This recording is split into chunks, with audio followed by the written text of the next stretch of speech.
Assalamualaikum warahmatullahi wabarakatuh. Bertemu lagi sama Kak Kamil. Kita belajar IPA kelas 9. Kali ini kita akan ngebahas bab tentang listrik dinamis. Pada bab ini ada beberapa bagian yang nanti akan kita pelajari. Yang pertama, kita akan belajar tentang arus listrik. Terus kita akan belajar tentang penghantar listrik. Lalu kemudian ada rangkaian listrik. Terus nanti kita juga akan belajar daya dan energi listrik. Habis itu kita belajar biaya listrik, cara ngitung tagihan listrik. Lalu kemudian kita belajar pembangkit listrik. Nah, di video ini kita akan membahas dua hal, arus listrik dan penghantar listrik. Kita bahas dulu arus listrik. Sebelumnya kita udah belajar pada listrik statis, kalau seandainya kita punya muatan positif dan muatan negatif, dua buah benda yang satu bermuatan positif dan satu bermuatan negatif, yang bermuatan positif itu punya potensial listrik yang tinggi.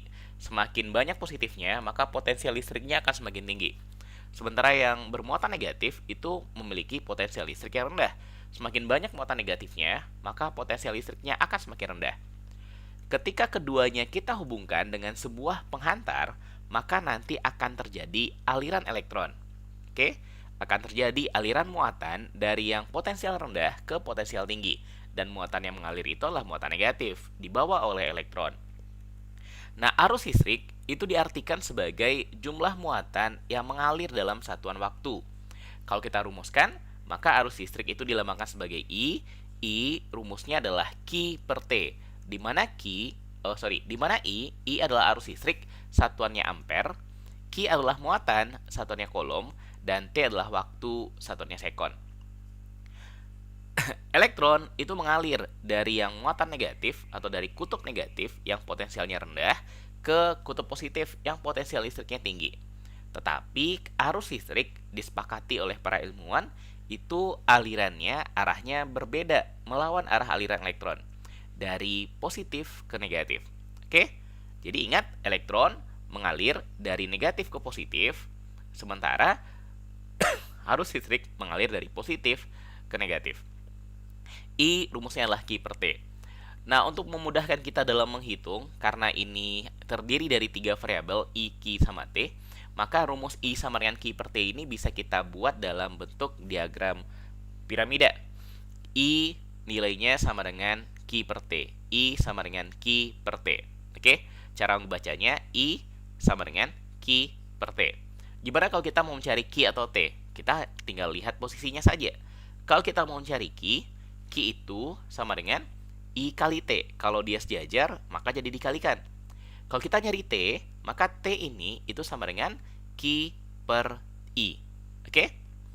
I sama dengan Q per T. Kalau nyari Q, Q sama dengan I kali T. Dan kalau kita nyari T, T itu sama dengan Q per I. Nah, sekarang kita lihat contoh soalnya. Soal pertama. Di sebuah penghantar, mengalir muatan sebanyak 30 coulomb dalam waktu 2 menit. Besar kuat arus yang mengalir pada penghantar tersebut adalah titik-titik ampere. Ini pilihan jawabannya. Oke, sekarang kita jawab. Kita jawabnya sambil nulis saja ya.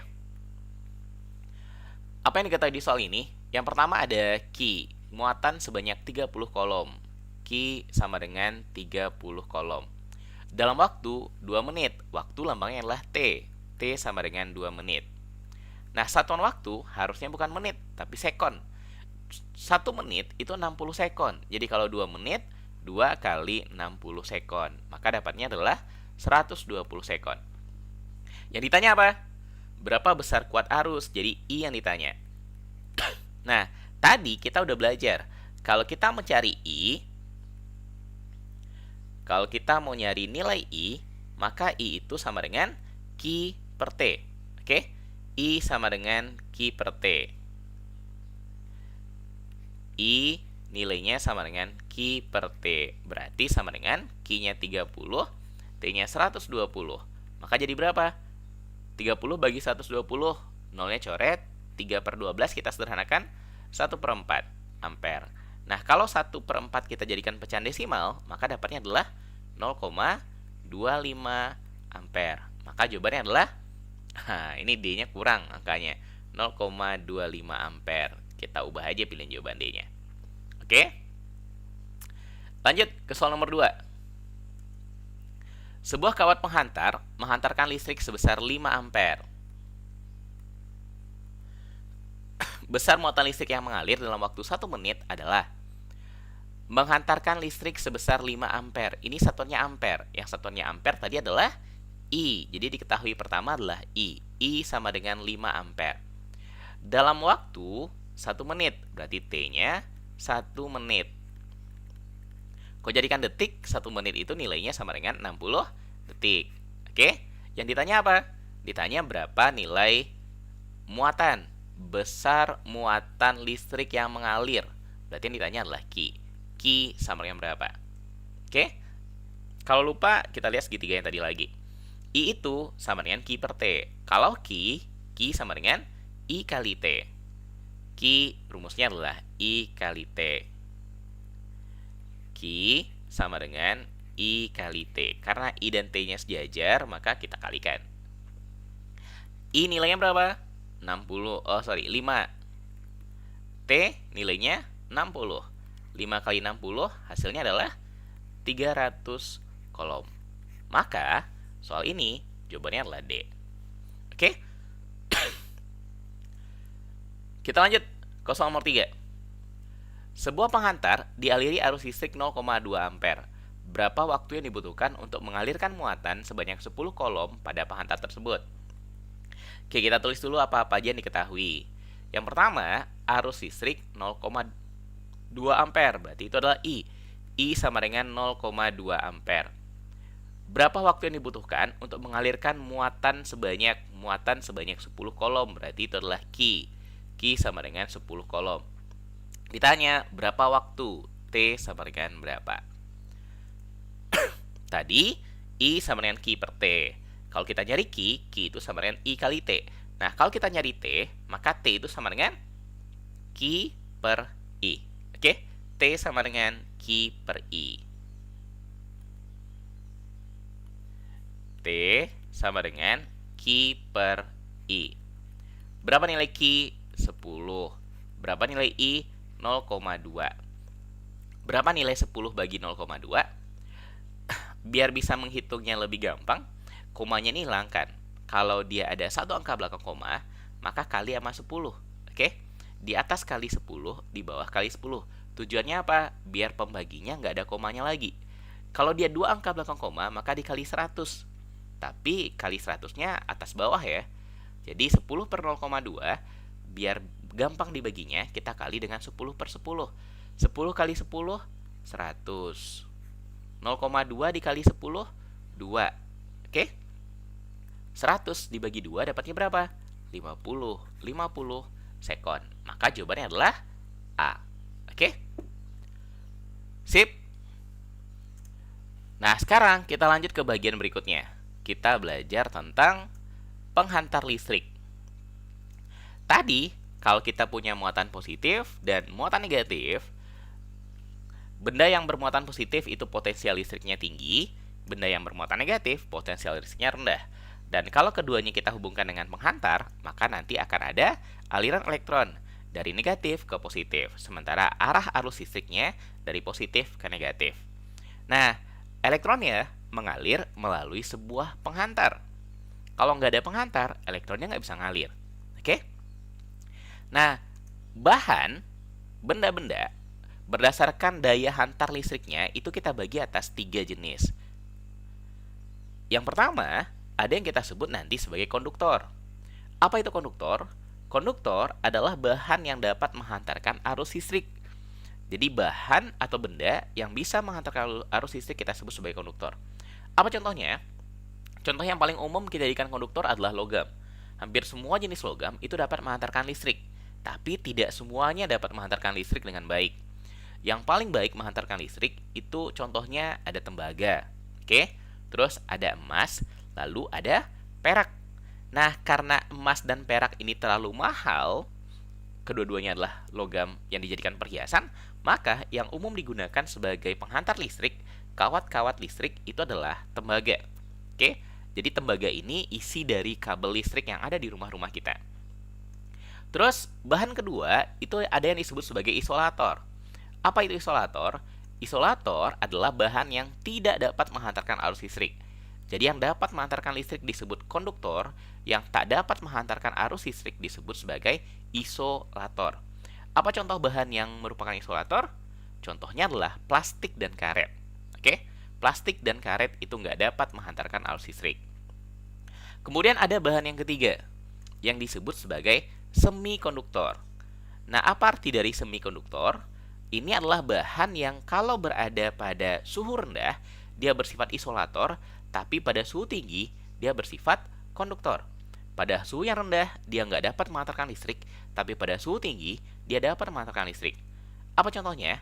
Contohnya adalah karbon, silikon, dan germanium. Dan umumnya, bahan-bahan yang bersifat semikonduktor itu dijadikan sebagai komponen pada alat-alat elektronik, terutama untuk jadi transistor. Oke, ini nih yang kotak-kotak ini. Kalau kalian buka alat elektronik, radio misalkan, TV atau HP, nanti di dalamnya ada komponen-komponen kecil. Nah, itu terbuat dari bahan semikonduktor. Oke. Nah, setiap penghantar listrik itu punya hambatan. Dan kita bisa menghitung besar hambatannya. Semakin besar hambatan kawat penghantar, maka semakin nggak bagus dia dijadikan sebagai penghantar listrik. Penghantar listrik yang bagus itu yang hambatannya kecil. Nah, besar hambatan kawat itu bisa kita hitung. Yang pertama yang berpengaruh terhadap hambatan kawat, anggap ini adalah sebuah kawat berbentuk tabung yang panjang. Maka yang pertama berpengaruh terhadap hambatannya itu adalah panjang kawatnya. Kita lambangkan sebagai L, satuannya meter. Yang kedua yang berpengaruh itu adalah luas penampang kawat. Nah, yang ini, yang luas lingkarannya ini yang kita sebut sebagai luas penampang kawat. Satuannya meter kuadrat. Terus yang ketiga yang berpengaruh nanti adalah hambat jenis kawat. Satuannya ohm meter. Oke, apa itu hambat jenis? Hambat jenis adalah nilai hambatan yang tergantung kepada jenis kawat. Beda jenis kawatnya, beda jenis logamnya, maka berbeda juga nanti nilai hambat jenisnya. Nah, nilai hambatan kawat itu nanti bisa kita rumuskan sebagai R sama dengan Rho kali L per A. Ini bacanya Rho ya, hambat jenis ini. Rho dikali L per A. Hambat jenis dikali panjang, lalu kita bagi sama luas penampang. Dan hambatan itu sendiri dilambangkan sebagai R. R adalah hambatan. Satuannya ohm, OHM, atau lambangnya ini. Ini lambangnya bacanya ohm. Oke? R sama dengan Rho kali L per A. Ingat, ini rumus untuk hambatan pada kawat penghantar. Kita lihat contoh soalnya. Soal yang pertama. Sebuah kawat tembaga memiliki hambat jenis 1,68 kali 10 pangkat min 8 ohm meter. Jika kawat tembaga memiliki panjang 120 cm dan luas penampang 5 mm kuadrat, hambatan listrik pada kawat tembaga sebesar berapa? Kita tulis rumusnya dulu. Hambatan pada kawat, tadi R, itu rumusnya adalah Rho kali L dibagi sama A. Rho ini hambat jenis, L adalah panjangnya, dan A adalah luas penampang pada kawat. Nah, di soal ini udah dikasih tahu, hambat jenisnya 1,68 kali 10 pangkat min 8. Berarti itu adalah Rho. 1,68 dikali 10 pangkat min 8 ohm meter. Terus, kawat tembaga memiliki panjang, berarti itu adalah L. L-nya sama dengan 120 cm. Tadi, panjangnya satuannya adalah meter. Ini satuannya senti, maka kita ubah. 1 meter itu nilainya sama dengan 100 cm. Oke? Kalau kita balik 1 cm itu nilainya sama dengan 1 per 100 meter. Oke? Kita bagi 100 kalau kita mau mengubah dari senti ke meter. Berarti 120 cm sama dengan 120 per 100 meter. Maka nilainya sama dengan 1,2 meter. Oke? Ketika dibagi 100 tinggal dikasih koma, 2 angka belakang koma. 1, 2. Oke? 1,20 meter atau 1,2 meter saja. Terus kemudian ada luas penampang. A, 5 mm kuadrat. Satuan luas penampang itu harus meter kuadrat. Ini 5 mm kuadrat. Maka kita jadikan ini meter kuadrat. Gimana cara ngubahnya? 1 mm saja, kalau nggak pakai kuadrat, itu nilainya sama dengan 10 pangkat min 3 meter. Oke? Ingat ini, mili artinya min 3. 10 pangkat min 3. Kalau dikuadratkan, 1 mm kuadrat, maka yang 10 min 3 ini juga kita kuadratkan. 10 pangkat min 3 kalau dikuadratkan, maka nanti akan menjadi 10 pangkat min 6. Ingat, kalau kita punya bilang berpangkat, dipangkatkan lagi, pangkatnya dikali. Min 3 kali 2, jadi min 6. Berarti 5 mm kuadrat sama dengan 5 kali 10 pangkat min 6 meter kuadrat. Nilai rho, nilai L, nilai A-nya udah ada. Maka tinggal kita masukkan angkanya. Rho berapa? 1,68 kali 10 pangkat min 8. Dikali L-nya berapa? 1,2. Dibagi 5 kali 10 pangkat min 6. Oke, coba dihitung. Berapa nanti hasilnya? 1,68 dikali 1,2 dibagi 5. Kalau ini kita kalikan, nanti kita akan dapat nilainya adalah 0,4032 dikali 10 pangkat. Nah, 10 pangkat min 8 kalau dibagi 10 pangkat min 6, ingat kalau bilang berpangkat dibagi, pangkatnya kita kurangkan. Min 8 kurangi min 6, maka sisanya nanti adalah min 2. 0,4032 dikali 10 pangkat min 2. Maka jawabannya adalah C. Oke. Lanjut ke soal nomor 2. Sebuah kawat tembaga sepanjang 2 meter dan luas penampang 5 mm kuadrat memiliki hambatan 6 ohm. Oke.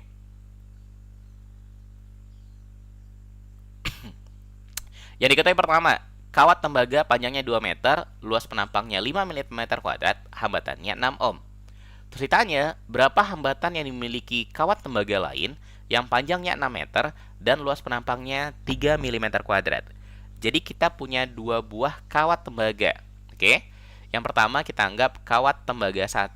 Kawat tembaga 1. Kawat tembaga 1 ini diketahui panjangnya 2 meter. Berarti L-nya kita anggap L1 2 meter. Luas penampangnya berarti A1 sama dengan 5 mm kuadrat. Dan hambatannya berarti R1 nilainya sama dengan 6 ohm.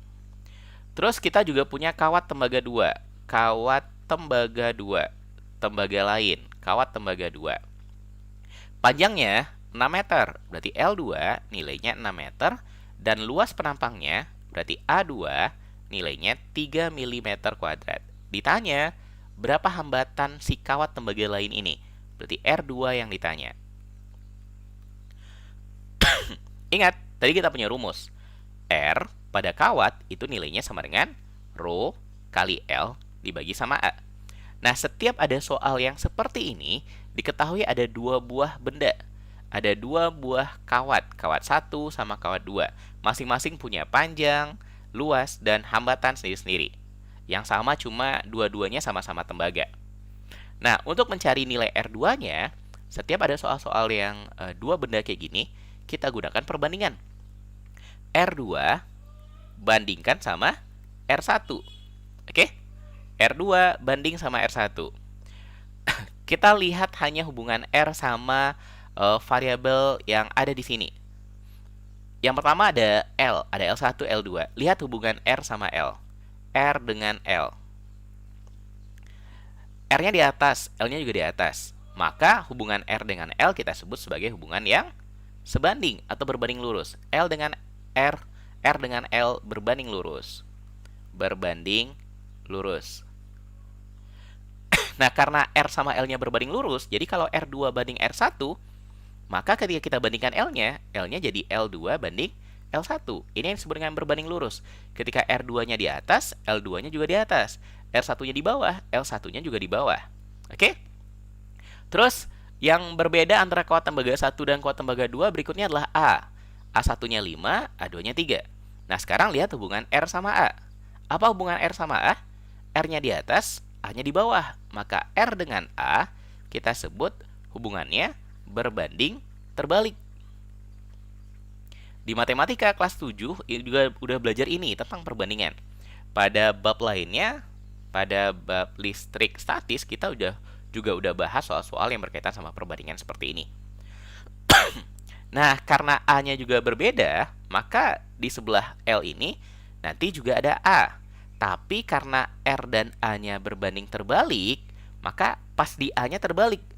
R2, R1, maka pas kita nulis A-nya jadi A1 bagi A2. Ini yang kita sebut dengan perbandingan terbalik. Oke? R-nya 21, A-nya 12. R sama L berbanding lurus, R-nya 21, L-nya juga 21. Terus gimana dengan rho? Rho adalah hambat jenis. Nilainya tergantung pada jenis kawat. Kedua kawatnya sama-sama terbuat dari tembaga. Karena sama-sama tembaga, maka rho-nya sama. Nah, kalau rho-nya sama, rho-nya nggak perlu kita bandingkan. Oke? Kita bandingkan hanya yang berbeda saja antara kawat 1 sama kawat 2. Sekarang kita masukkan angkanya. R2 banding R1. R2 banding R1-nya 6. L2 banding L1. L2-nya 6. L1-nya 2. Dikali A1 per A2. A1-nya 5 mm kuadrat. Dibagi A2-nya 3 mm kuadrat. Oh ya, kalau dalam perbandingan ini satuannya nggak harus kita ubah jadi satuan standar. Yang penting satuannya sama atas bawah, karena nanti bisa kita coret. L-nya tadi 6 meter, 2 meter. Yang R1-nya 6 ohm. Nah, satuannya bisa kita coret nih. Meter bagi meter habis. Milimeter kuadrat juga habis. Nah, sekarang kita tinggal coret-coret. 6 dibagi 2 jadi berapa? 3. 3 atas ini sama 3 bawah ini juga bisa kita bagi. Habis. Sehingga tinggal berapa angka di sini? Tinggal angka 5. Nah, R2, untuk menghitung R2, yang 6 ohmnya tinggal kalikan ke 5 sana. 6 ohm dikali 5, jadi berapa? 30 ohm. Maka jawabannya adalah D. Oke? Sekian dulu video yang pertama kita tentang listrik dinamis. Mudah-mudahan paham dengan apa yang Kak terangkan. Sampai ketemu pada video kedua. Kita ngebahas tentang rangkaian listrik. Oke? Assalamualaikum warahmatullahi wabarakatuh.